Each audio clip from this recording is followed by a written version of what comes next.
ये घड़ी तब से बंद पड़ी थी जब एक सदी पहले गांव के कुछ लोग गायब हो गए थे। आदित्य एक अमीर व्यवसायी जो गांव की जमीन पर एक बड़ा प्रोजेक्ट शुरू करना चाहता है, लेकिन उसकी असली मंशा कुछ और है। घड़ी की सुई एक खास जगह पर रुकती है और हर बार जब वह रुकती है, गांव में कोई न कोई गायब हो जाता है। आदित्य जो इस रहस्य के पीछे है, घड़ी का इस्तेमाल करके अपनी शक्ति बढ़ाना चाहता है। क्या राहुल और सिया घड़ी का रहस्य सुलझा पाएंगे, या फिर गांव और वहां के लोग हमेशा के लिए समय के जाल में फंस जाएंगे? अभी तक आपने देखा कि पिछले एपिसोड में क्या क्या हुआ। अब आगे आप देखेंगे क्या राहुल और सिया समय के चक्रव्यूह को तोड़ पाएंगे। राहुल और सिया के सामने अब एक नई चुनौती है, समय यात्रा की जटिलताओं को समझना और काल चक्र के नियमों का पालन करना।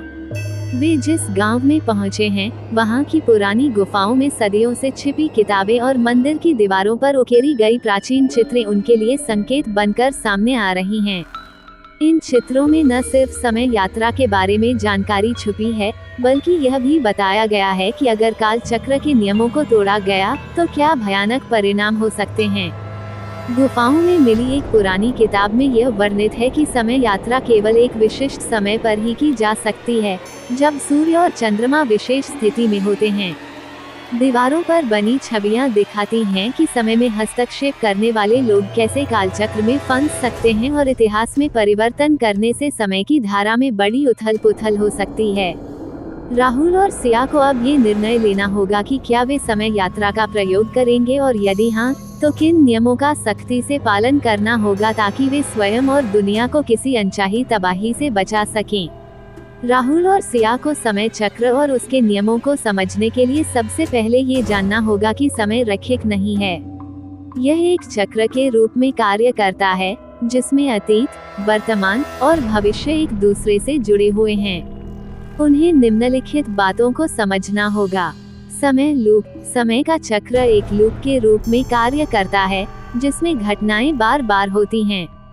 राहुल और सिया को ये देखना होगा कि वे कौन से बिंदु पर इस लूप में फंसे हैं और इसे कैसे तोड़ा जा सकता है। समय परिवर्तन के परिणाम। समय में किसी भी प्रकार का हस्तक्षेप करने से असंख्य परिणाम हो सकते हैं। उन्हें समय को बदलने से पहले उसके प्रभावों को समझना होगा, क्योंकि छोटे बदलाव भी बड़े परिणामों को जन्म दे सकते हैं। समय के नियम। काल चक्र के अपने नियम होते हैं, जिन्हें तोड़ना आसान नहीं होता। हर चक्र का एक निर्धारित रास्ता होता है और उस रास्ते से बाहर जाना खतरनाक हो सकता है। समय में किसी भी तरह का बदलाव संतुलन बिगाड़ सकता है।